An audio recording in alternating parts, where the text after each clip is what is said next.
Hello everyone, welcome back to Excel in education channel. Friends, आज की इस video में हम लोग बात करेंगे रिसर्च एप्टीट्यूड।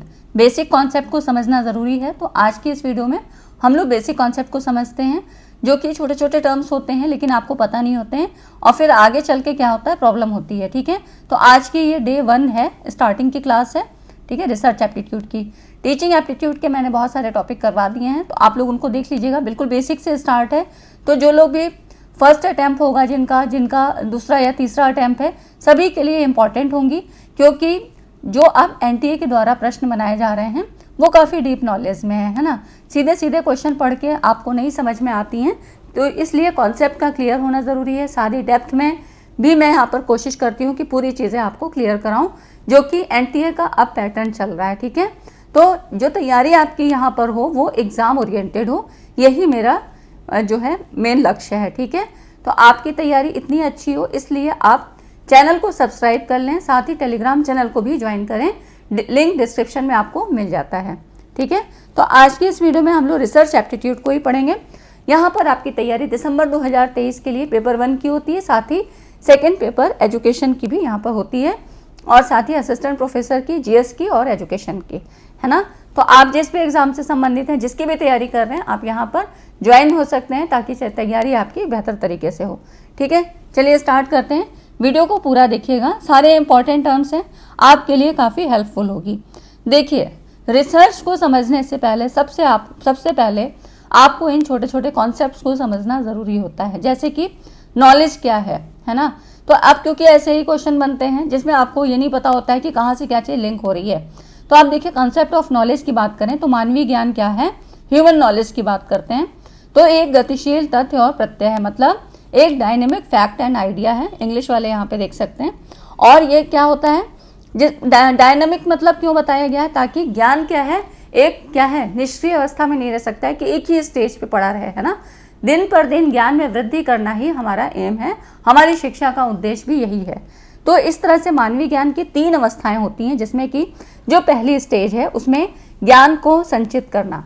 ज्ञान को संचित करने से मतलब है कि जो आपके विभिन्न सोर्सेज हैं, वो पुस्तकें हो सकती हैं, इंटरनेट का माध्यम, जैसे कि अब तो क्या है, डिजिटल ज़माना है, तो अगर इंटरनेट के साधन से जो भी कोई चीज़ें आपको मिलती हैं और अदर सोर्सेस हैं, आपको जो भी चीज़ रिटन फॉर्म में मिलती है या कोई भी आपको इन्फॉर्मेशन मिलती है, तो मतलब ज्ञान को संचित करना, जिससे हमें ज्ञान की प्राप्ति हो।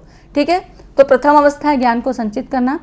दूसरी अवस्था है ज्ञान का प्रसार और प्रचार करना। यहाँ पे आपकी आती है फॉर्मल एजुकेशन, है ना, जो कि स्कूल कॉलेज में होती है, और आप क्या है, पुस्तकों के माध्यम से पढ़ाई करते हैं, लाइब्रेरी में जाके पढ़ाई करते हैं, और यहाँ पर बहुत सारे स्टूडेंट्स को एक साथ पढ़ाई कराई जाती है एक नियम कानून के अंतर्गत। तो ये आपकी फॉर्मल एजुकेशन हो जाती है। ठीक है, यहाँ पर हम ज्ञान का प्रसार करते हैं, और इस तरह से क्या है, ज़्यादा से ज़्यादा लोगों को एक साथ यहाँ पर चीज़ें जो है ज्ञान का प्रसार किया जाता है, मतलब फैलाव। ठीक है, कि सभी लोग क्या है, पढ़ें, आगे बढ़ें, शिक्षित हों और आगे बढ़ें। ठीक, तीसरी अवस्था होती है ज्ञान की वृद्धि करना, एडवांसमेंट ऑफ नॉलेज। ये जो तीसरी अवस्था होती है आपकी, यहाँ पर यही जो होती है, ये होती है आपकी रिसर्च से संबंधित। ठीक है, तो यहाँ जो तीसरी अवस्था होती है, यही है आपकी रिसर्च से संबंधित होती है, ज्ञान की वृद्धि करना। तो जैसे कि हमको पता है ना कि मीनिंग ऑफ रिसर्च क्या है, अनुसंधान क्या है। एक जनरल कॉन्सेप्ट में आपको बता रही हूँ कि एक प्रक्रिया है जिसके द्वारा समस्याओं का समाधान करके ज्ञान में वृद्धि की जाती है। ठीक है, तो ज्ञान वृद्धि की जो प्रक्रिया है वही अनुसंधान है। और यहाँ जो सभी प्रकार की जो भी रिसर्च होगी, जिस भी फील्ड में होगी, वहाँ पर क्या होगा, कोई ना कोई प्रॉब्लम होगी और उसका समाधान यहाँ पर रिसर्च के थ्रू निकाला जाएगा।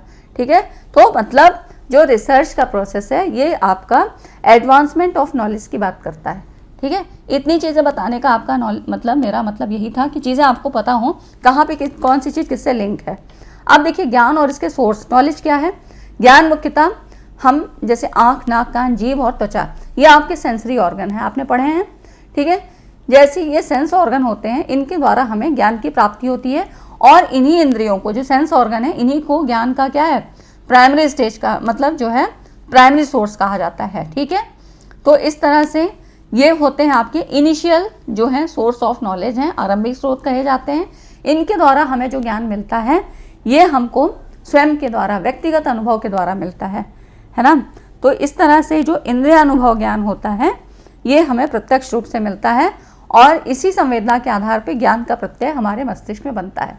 जैसे कि आप जब छू के कोई चीज़ देखते हैं, अगर वो गर्म है या ठंडी है, तो आपको सेंस ऑर्गन्स आपके तुरंत जो है आपके दिमाग को, मस्तिष्क को ये कमांड देते हैं कि अपना हाथ हटा लो, वो चीज़ गर्म है, ठीक है। तो यही हो जाता है। ये हमें कहाँ से मिल रहा है? नॉलेज के द्वारा मिल रहा है। ये सारी चीज़ें जो होती हैं आपकी, ये सेंस ऑर्गन से ही हमें पता लगती हैं, इसी से नॉलेज की हमें प्राप्ति होती है। ये सब छोटे छोटे टर्म्स हैं, ये आपको आगे मिलेंगे, इसलिए मैंने इनको ज़रूरी समझा कि आज की इस वीडियो में मैं बता दूं, ताकि आपको जब अब आगे पढ़ाई जाएँ चीज़ें तो वो सारी चीज़ें क्लियर रहें। सोर्सेस ऑफ नॉलेज की बात करें कि इनके प्रमुख सोर्स क्या क्या होते हैं, ये ज्ञान हमें कहाँ से मिलता है। तो एक तो आपको समझ में आया सेंसरी एक्सपीरियंस से, ठीक है। इंद्रिय अनुभव, ये जो सेंस ऑर्गन थे आपके, कि आप क्या है जीभ के द्वारा क्या टेस्ट का पता लगाते हैं, आंखों के द्वारा आपको विजुलाइज होती हैं चीज़ें, दिखती हैं, समझ में आती हैं प्रकृति में क्या चीज़ें हैं, क्या सही है क्या गलत है, ठीक है। अब देखिए, तो ये जो मनुष्य के जो सेंस ऑर्गन के द्वारा ज्ञान होता है, ये प्रत्यक्ष रूप से देखकर महसूस करके इसको प्राप्त किया जा सकता है। ये होता है आपका सेंसरी एक्सपीरियंस। उसके बाद आता है टेस्टिमोनी, जिसको हम साक्ष्य कहते हैं। साक्ष्य मतलब जब हम दूसरों के अनुभव, ये तो था आपका सेंसरी ऑर्गन के द्वारा, आपके खुद के द्वारा, है ना। ये हमारे जो सेंस ऑर्गन ने हमको बताया, उससे हमें वो ज्ञान मिला। और साक्ष्य मतलब जो हमें दूसरों के अनुभव और निरीक्षण पर आधारित ज्ञान जो मिलता है, उसको हम मान्यता देते हैं। जैसे कि हिस्टोरिकल प्लेस, अगर आप कहीं पर नहीं भी गए हैं, लेकिन वहाँ की आपने कुछ किताबों में पढ़ा, कुछ बुक्स में पढ़ा वहाँ के बारे में, तो आपको क्या है एक जो है पिक्टोरियल फॉर्म आपके दिमाग में कॉन्सेप्ट बैठ जाता है कि ये चीज़ें ऐसी होंगी। तो ये हमें कैसे पता लगा? साक्ष्य के द्वारा, ठीक है। अब आता है तर्क बुद्धि। तर्क बुद्धि या तर्क बुद्धिवाद कह सकते हैं। तो अनुभव के द्वारा जो ज्ञान मिला, संवेदनाएं मिली, उनको तर्क के द्वारा संगठित करके ज्ञान का निर्माण किया जाता है, ठीक है। अब यहाँ पर रीज़न, किसी भी चीज़ अगर क्यों है, कहाँ है, ऐसा क्यों हुआ, यहाँ पर जब तर्क हो जाता है तो इसके द्वारा भी हमें ज्ञान की प्राप्ति होती है। ये थोड़ा और एडवांस लेवल पे हो जाता है ना। यहाँ पे सारी चीज़ों को क्या है, क्यों, कहाँ, कैसे, इन चीज़ों मतलब थोड़ा साइंटिफिक भी आ जाता है इसमें। उसके बाद आपका आता है इंट्यूशन। इंट्यूशन में मतलब जो अंतः प्रज्ञा होती है। अंतः प्रज्ञा हमारे अंदर निहित एक सहज क्षमता, जो कभी अचानक एक्टिव होकर हमें क्या होती है, हमें आदेश देती है, मतलब हमको ये अनुभव कराती है कि ये काम सही है या गलत है। कभी कभी आपको खुद से भी फील होता होगा, आपकी अंतरात्मा बोलती है कि हमें ये काम नहीं करना है, ठीक है, लेकिन फिर भी आप कर लेते हो और फिर आपको रियलाइज़ होता है कि नहीं, मेरे इंट्यूशन से ये आवाज़ आई थी कि मुझे ये चीज़ नहीं करनी है, ठीक है। ये सारी चीज़ें आपकी इसमें हो जाती हैं, ठीक है। अब देखते हैं ज्ञान उपार्जन की विधियाँ। तो ये थोड़ा सा आपको नॉलेज के बारे में मैं बता रही हूँ, क्योंकि ये सारी चीज़ें ना जब आपको क्वेश्चन के फॉर्म में आएगा और अगर टर्म्स नहीं पता होगा तो वहाँ पे आपको रिलेट करने में मुश्किल होगा, क्योंकि अब सीधे एक क्वेश्चन का एक आंसर नहीं होता है। वहाँ पे आपको क्या है, ABCDE करके इस तरह ऑप्शन दिए होंगे और अब वहाँ पे आपको 2 या 3 ऑप्शन छांटने हैं। तो जब चीज़ें पता होंगी तभी आप कॉन्फ़िगर कर पाएंगे, है ना। अब देखिए ज्ञान उपार्जन की जो विधियाँ हैं, मेथड्स ऑफ एक्वायरिंग नॉलेज, वो क्या क्या चीज़ें हैं। तो यहाँ पर देखिए अपनी समस्याओं के समाधान के लिए जो विधियाँ अपनाई जाती हैं उन्हें कई कैटेगरी में बांटा गया है, ठीक है। अब मनुष्य आदिकाल से विभिन्न तरह की जो है तकनीकों को इस्तेमाल कर रहा है। तो उसमें एक आती है अथॉरिटी, प्राधिकार जिसको कह सकते हैं, अथॉरिटी, ठीक है, प्राधिकार, या इसी को सत्ता कहते हैं, ठीक। अब यहाँ पे देखिए सत्ता से मतलब होता है, जैसे कि एग्जाम्पल के थ्रू मगर मैं कहूँ कि आदिकाल में, जैसे आदिकाल का जो मनुष्य था उसको नॉलेज नहीं था, उसको साइंस और ये सब चीज़ें नहीं पता थी, है ना, बहुत पढ़ा लिखा नहीं था। तो उसने जब देखा कि दैवीय आपदा आती है, जैसे कि बाढ़ आ गई और या तो जो है सूखा पड़ गया, महामारी कोई आ गई, तो इसमें क्या है, मनुष्य घबरा गया और उसने सोचा कि कोई ऐसी दैवीय आपदा है और कोई दैवी शक्ति है जो हमसे कुपित हो गई है और हमें जो है इस तरह से प्रताड़ित कर रही है, ठीक है। तो यहाँ पर मतलब ये उसको विश्वास हो गया, मतलब यहाँ पर ये हो गया कि सत्ता, कोई भी ऐसी एक सत्ता है जो कि श्रेष्ठ है, मान्य है, जानकार है। वो कोई भी हो सकता है, व्यक्ति हो सकता है, संस्था या वस्तु। इसके द्वारा परामर्श, उत्तर या जानकारी को इस मतलब फिर यहाँ पे आधिकारिता मत के द्वारा इसको यहाँ पे अपनाया जाने लगा। तो ये हो गया एक सत्ता, जो कि ऐसी कोई चीज़ थी जो दबाववश आपसे काम करा रही है ना। आपको नॉलेज नहीं है, लेकिन आपको ये पता है कि हमसे ऊपर भी कोई है और हमें ये चीज़ मानना है, ठीक है। परंपरा क्या होती है, ट्रेडिशन जिसको अगर कहते हैं। ट्रेडिशन में क्या होता है, तो वही चीज़ें कि रीति रिवाज के अनुरूप जो आपका पहले समय से चला आ रहा है, अब वो वेशभूषा हो, खान पान से संबंधित या आपके रीति रस्म है, पूजा पाठ है, कोई भी धर्म से संबंधित कोई भी जो भी कार्य हैं आप करते चले आ रहे हो, जो भी पूर्वज करते थे वही हम करते चले आ रहे हैं। अब वो चाहे सही है गलत है या उसका इफेक्ट गलत ही है, ठीक है। तो ये सारी चीज़ें किस में आई? आपकी परंपरा में आई। अनुभव क्या हुआ? अनुभव वही चीज़, मतलब आपके पर्सनल एक्सपीरियंस मेथड से भी पता लग सकता है या अन्य लोगों के द्वारा भी पता लगता है, ठीक है। तो इस तरह से जो इंद्रियों के द्वारा आपको मिला वो अपने आप के द्वारा मिला है ना, और जो दूसरों के द्वारा किसी साक्ष्य के आधार पर मिलता है वो दूसरों का अनुभव होता है। तो ये हो गया आपका अनुभव। ये सारी चीज़ें क्या है? ज्ञान उपार्जन की विधियाँ हैं। अब सबसे इम्पॉर्टेंट, ये तो बहुत ईजी थी, उसके बाद आती है आपकी deductive reasoning, inductive and scientific. अब देखिए डिडक्टिव और इंडक्टिव ये आपको लॉजिकल रीजनिंग में भी पढ़ना है, तो इनका बिल्कुल बेसिक सा अर्थ समझ लीजिए कि ये क्या चीज़ें होती हैं। तो देखो, अगर डिडक्टिव रीजनिंग की बात करें तो इसमें, जिसको हम निगमन तर्क विधि कहते हैं, अब इसमें होता क्या है, इसमें उनके नियमों और सामान्यीकरण का प्रयोग किया जाता है, ठीक है। कोई भी चीज़ है, कोई एग्जाम्पल है, कोई भी तथ्य है, उसके नियमों और सामान्यीकरण का यहाँ पर प्रयोग होता है। सीधे सीधे नियम आपको बताए जाते हैं। जैसे कि इसका जो एग्जाम्पल लिया जाता है वो ये है कि सुकरात को माना जाता है इसके जो है संस्थापक, मतलब प्रतिपादक जिनको कहना चाहिए। तो सुकरात ने कैटेगोरियल सिलोगिज्म नाम से जाने वाली जो ज्ञानार्जन विधि का विकास किया था, ठीक है। आपको सिलोगिज्म पढ़ना है, कैटेगोरियल सिलोगिज्म, लॉजिकल रीजनिंग में जैसे मैंने बताया, तो आपको ये पढ़ना है, ठीक है। वहाँ पर ये चीज़ें आपको ज़्यादा डीप में पढ़ाई जाएंगी। यहाँ पर थोड़ा सा बता दे रहे हैं कि जो डिडक्टिव रीजनिंग है ये आपके सुकरात से संबंधित है।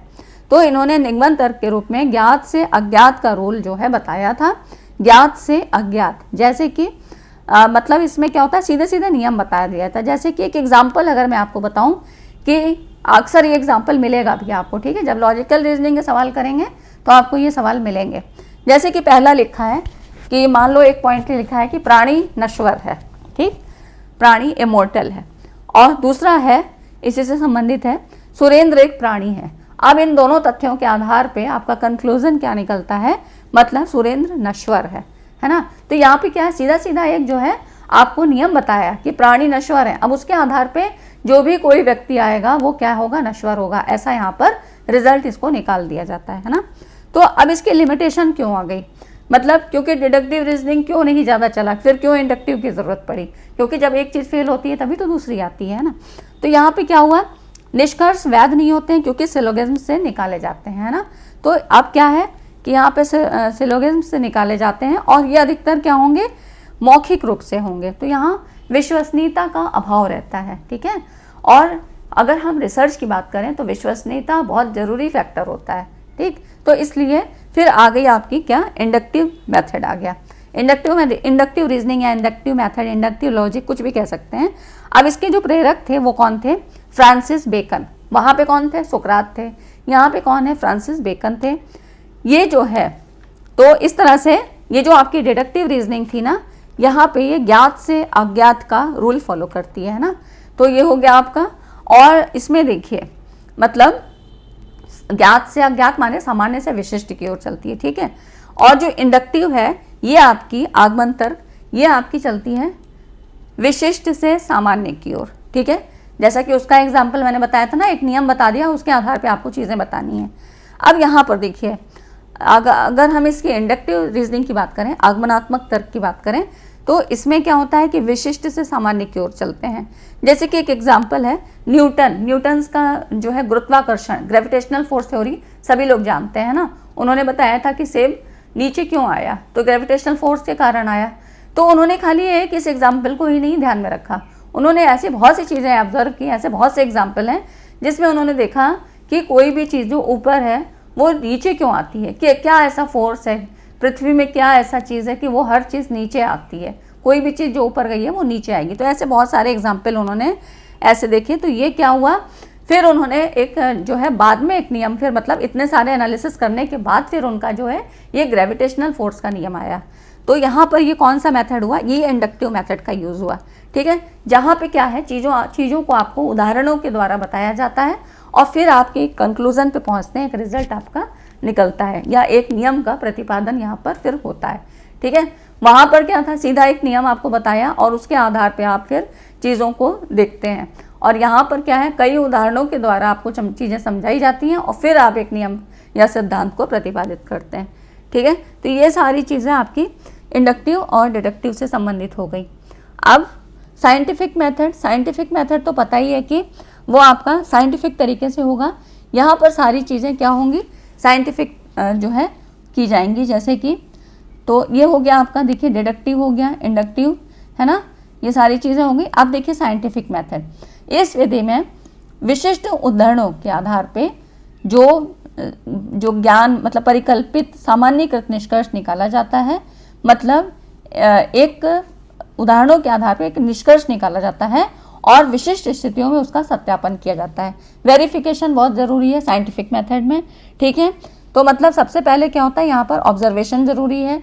ऑब्जर्वेशन के बाद ऑब्जेक्टिविटी इसमें होनी चाहिए, वेरिफिकेशन होना चाहिए और एक निश्चितता होनी चाहिए, फिर जनरलाइजेशन किया जाता है। ठीक है, तो जो इसकी मेन लाइन है ना, इस विधि का जो साइंटिफिक मेथड में है, पहला भाग क्या होता है, आगमन तर्क पे, इंडक्टिव लॉजिक पे होता है, और जो दूसरा पार्ट है, सेकेंड पार्ट है, वो आपका डिडक्टिव पार्ट पे होता है। ठीक है, तो इस तरह से ये क्वेश्चन आया भी था, तो इस तरह आपको समझ में आया कि जो सेकेंड पार्ट है वो नियमों पर आधारित होगा, नियमन तर्क पे होगा। ठीक है, और ये सारी चीज़ें मतलब जब हम वेरीफाई करें चीज़ों को तो ये बिल्कुल सही होनी चाहिए, डेफिनेट होनी चाहिए, एक्यूरेसी के साथ होनी चाहिए। ये चीज़ें साइंटिफिक मेथड के अंतर्गत आती हैं। अब स्टेप्स की बात कर लें तो स्टेप्स में क्या होता है, तो यहाँ पर देखिए स्टेप्स में, तो स्टेप्स सबने अलग अलग बताए। जैसे कि चीज़ें वही हैं लेकिन किसी ने एक ही पद को तोड़ के दो भागों में कर दिया, किसी ने दो को मिलाकर एक बना दिया। ठीक, तो इसमें आपको समझना है। देखो यहाँ पर लुंडबर्ग के अनुसार वैज्ञानिक विधि के निम्न पद बताए। लुंडबर्ग और युंग है ना, दो के यहाँ पर नाम है। तो देखिए लुंडबर्ग ने क्या दिया, एक वर्किंग हाइपोथेसिस सबसे पहले बनाना है। ठीक, और उसके बाद तथ्यों का निरीक्षण तथा लेखक मतलब लेखन, observation and recording of data. ठीक, मतलब यहाँ पर ऑब्जर्वेशन करना है और फिर डेटा को रिकॉर्ड करना है। उसके बाद classification and organization of the data collect, जो भी डेटा कलेक्ट जो हुआ उसका क्लासिफिकेशन और ऑर्गेनाइजेशन कैसे करेंगे, फिर जनरलाइजेशन। ठीक है, तो ये सारी चीज़ें आपकी लुंडबर्ग ने बताई। उसके बाद युंग ने बताया, इनके अनुसार देखिए वर्किंग हाइपोथेसिस सबसे पहले बनाना ही है, और हाइपोथेसिस बनाने के लिए सबसे पहले आपको प्रॉब्लम पता होनी चाहिए। ठीक है, तो आप एक एरिया को पहले सेलेक्ट करते हैं, उसके बाद फिर क्या होता है कि आपको प्रॉब्लम सॉर्ट आउट करनी है, कौन सी प्रॉब्लम है, किस पे काम किया जाए, फिर आप वर्किंग हाइपोथेसिस बनाते हो। ठीक है, तो कहीं कहीं पे सीधे ये होता है कि आपको हाइपोथेसिस से ही मिल जाता है ना। तो यहाँ पे पहला जो स्टेप होता है वो हाइपोथेसिस का ही होता है। फिर देखिए observation, collection and recording of data, और तीसरा जो है आपका फिर classification of recorded data into series और सीक्वेंस। ठीक, उसके बाद generalization and formulation of laws, कहीं कहीं पर जनरलाइजेशन होता है, उसके बाद आपके रूल्स मतलब रिजल्ट बताया जाता है। तो ये सारी चीज़ें ये आपके युंग के अनुसार, कई बार ऐसे पूछ भी लिया गया है कि युंग के अनुसार कितने पद बताए गए हैं। ठीक है, तो ये आपको पता होने चाहिए। बाकी जो अगर हम जनरल उसकी बात करें कि कैसे होती है, तो सबसे पहले क्या होगा, एक सिलेक्शन ऑफ द प्रॉब्लम, फिर परिकल्पनाओं का निर्माण मतलब फॉर्मुलेशन ऑफ हाइपोथेसिस, फिर आपका आता है मेथोडोलॉजी जिसमें आपका सैम्पलिंग का चयन करना, selection of study tools, materials, plan कैसे बनाएंगे, ऑब्जर्वेशन कैसे करेंगे, और फिर कलेक्शन ऑफ डेटा। ठीक है, उसके बाद आता है फिर रिजल्ट, है ना, फिर आती है परिणामों की व्याख्या, डिस्कशन एंड जनरलाइजेशन। ठीक है, तो ये मतलब इस तरह से एक नॉर्मल जो स्टेप्स होते हैं वो होते हैं। अब देखते हैं अब इसकी प्रमुख विशेषताएं। ठीक है, वैज्ञानिक विधि जो आपकी साइंटिफिक मेथड है और आपका रिसर्च, ये क्या है, लगभग सिमिलर ही होते हैं, है ना, जो चीज़ें इसमें होती हैं वही इसमें भी होती हैं। तो यहाँ पर क्या होता है कि वैज्ञानिक विधि की कुछ प्रमुख विशेषताएं ये आपको रिसर्च में भी मिलेंगी। मैं आज आपको क्या है जनरल एक कॉन्सेप्ट बता रही हूँ, उसके बाद क्या होगा, जैसे जैसे हम टॉपिक्स में आएंगे तो आपको ज़्यादा डिटेल में चीज़ें पढ़ाई जाएंगी, है ना। तो आप देखिए ऑब्जेक्टिविटी क्या होती है, और यही आपको रिसर्च की भी कैरेक्टरिस्टिक में मिलेगा। तो ऑब्जेक्टिविटी वस्तुनिष्ठता, मतलब किसी घटना का जो निरीक्षण मतलब जो भी ऑब्जर्वेशन किया है वो वास्तविक रूप में किया जाए, और निरीक्षण करते समय, ऑब्जर्वेशन करते समय जो रिसर्चर है उसकी यहाँ पर क्या है, पक्षपात की यहाँ पर भावना नहीं दिखनी चाहिए।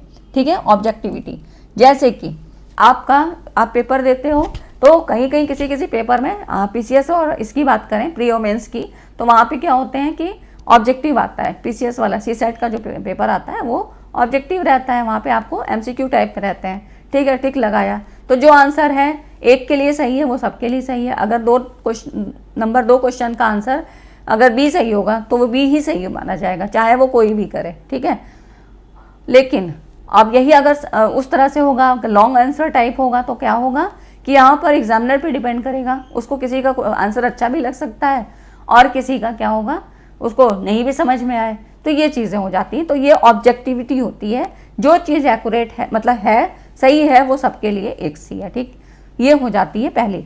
उसके बाद सिस्टमैटिक बिल्कुल होनी चाहिए।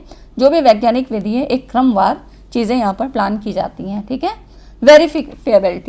वेरीफिएबिलिटी मतलब यहाँ पर वेरिफिकेशन से मतलब होता है कि जो वैज्ञानिक विधि द्वारा जो भी स्टडीज़ की जाती हैं उनसे प्राप्त परिणामों का किसी भी समय वेरिफिकेशन किया जाए, सत्यापन किया जाए।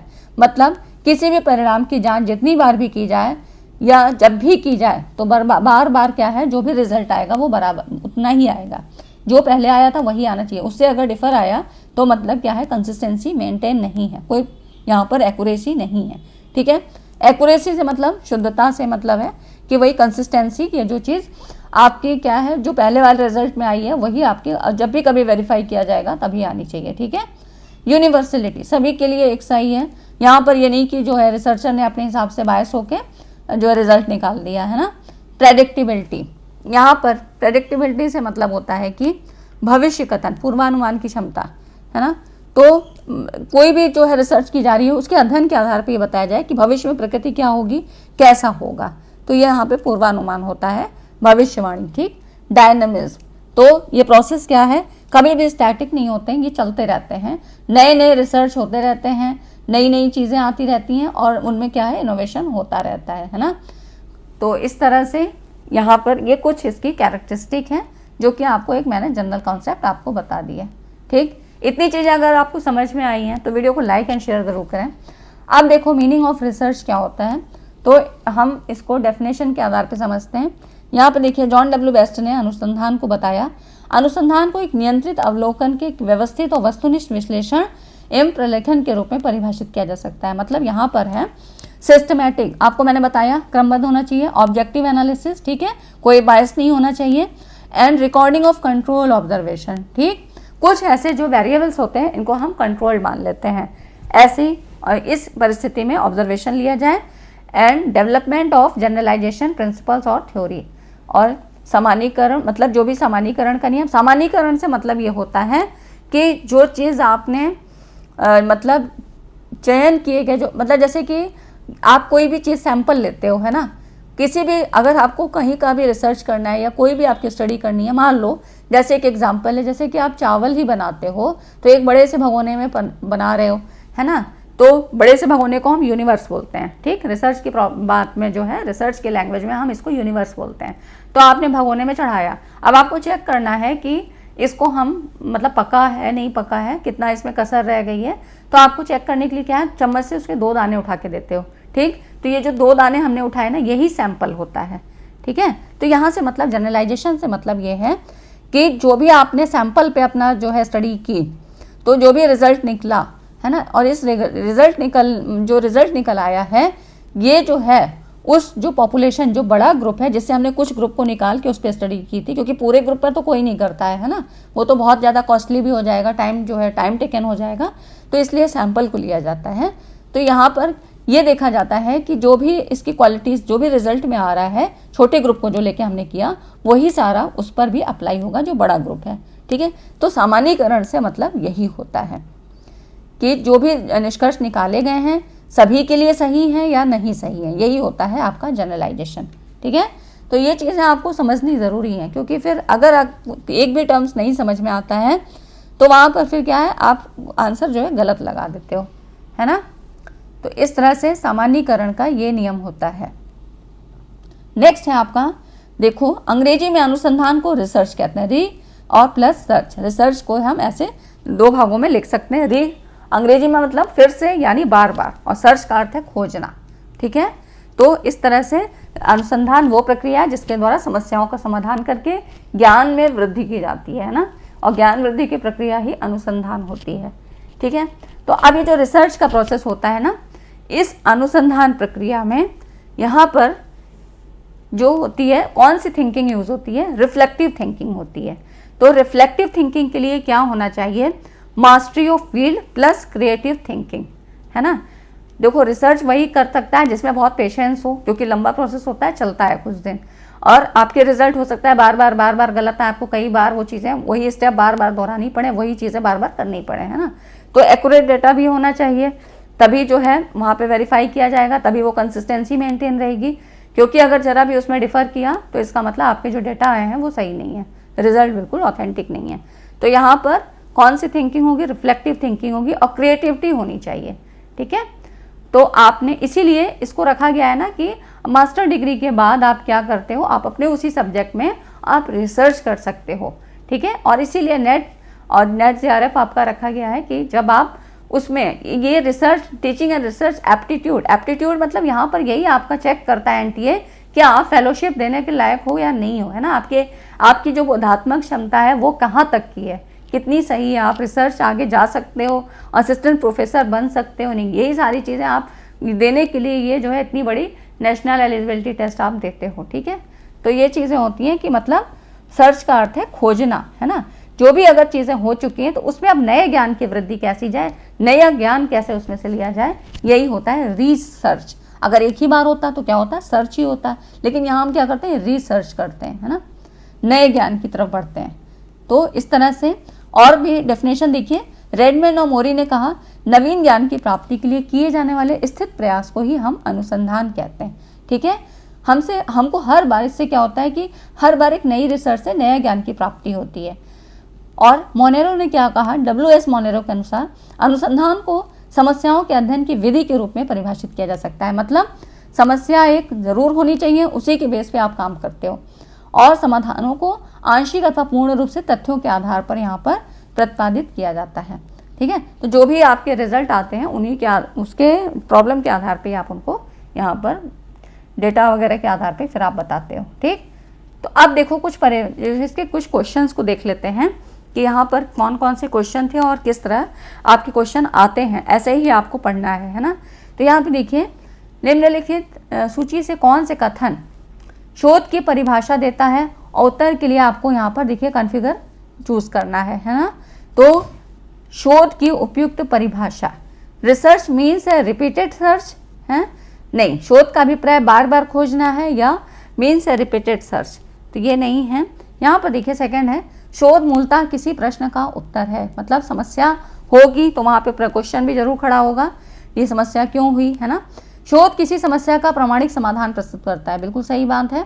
और उसके बाद किसी व्यक्ति की परिकल्पना, तो व्यक्ति की परिकल्पना नहीं होती है, ये हमें प्रॉब्लम के आधार पे हम परिकल्पना को यहाँ पे बनाते हैं, है ना। तो अब पांचवा है, research is a meaning giving process, अर्थ निरूपण करने वाली एक प्रक्रिया होती है। ठीक है, तो इस तरह से ये क्वेश्चन आपके पूछे जाते हैं। कुछ क्वेश्चन को आप लोग देख लीजिए, और वीडियो पसंद आई हो तो वीडियो को लाइक एंड शेयर ज़रूर करें, क्योंकि इतनी इजी लैंग्वेज में आपको कहीं और नहीं मिलेगा।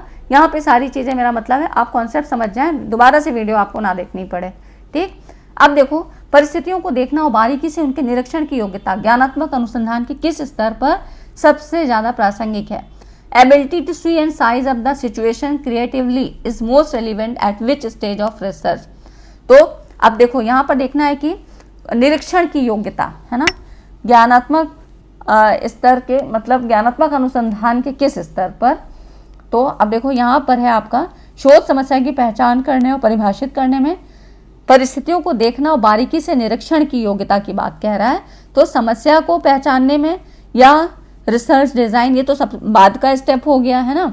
तो यहाँ पर देखिए, in formulating research hypothesis and procedure for testing them, है ना। शोध परिकल्पना, उसके परीक्षण की परिकल्पना क्या होती है, क्योंकि आप क्या होता है कि आप खाली एक कल्पना के आधार पे उन चीज़ों को बनाते हो, है ना। एक स्टेटमेंट जिसको हम टेंटेटिव स्टेटमेंट कह सकते हैं, कि एक जो कि टेस्टेबल हो और इसको ऐसा मान के चलते हैं कि या ये सही होगी, इस तरह का रिजल्ट हमारा आ सकता है। ठीक, तो ये चीज़ें आपकी, तो यहाँ पर देखिए ये चीज़ जो है ना, जब हाइपोथेसिस बनाते हैं तो इसी में यहाँ पर जो है सबसे ज़्यादा रेलिवेंट यहाँ पर देखा जाता है रिसर्च के प्रोसेस में। ठीक, नेक्स्ट है आपका, देखो निम्नलिखित में से कौन सा कथन शोध के अर्थ और विशेषताओं को सर्वाधिक ढंग से प्रतिबिंबित करता है। तो यहाँ पे देखिए reflect the meaning and characteristic of research की बात कह रहा है। तो अब क्या क्या चीज़ें होती हैं, शोधकार, research means challenge the status quo, है ना। उसके बाद है शोध तथ्यों और सूचना के संग्रहण का एक प्रयास है। और यहाँ पे best reflect the meaning and characteristic of research की बात कह रहा है।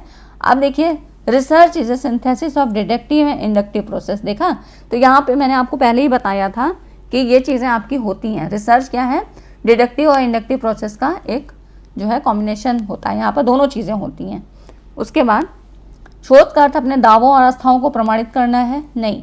पांचवा है शोध प्रतिवेदित अध्ययनों की एक सावधानी पूर्वक समीक्षा है, एक केयरफुल रिव्यू है ना, रिपोर्टेड स्टडीज।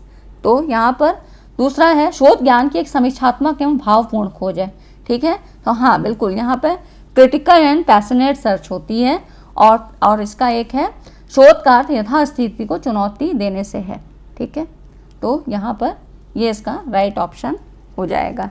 ठीक है, अब इस तरह के क्वेश्चन आपको यहाँ पर मिलेंगे। देखिए शोध के उन चरणों या सोपानों की पहचान की जिसमें नैतिक निहितार्थ का मतलब, यहाँ नैतिक से मतलब हो रहा है कि steps of research with ethical consideration, है ना, एथिक्स की बात हो रही है जहाँ पर, वो आपको यहाँ पर आंसर चूज करने हैं, कौन कौन से ऐसे इसमें कॉन्फ़िगर सही बैठेगा।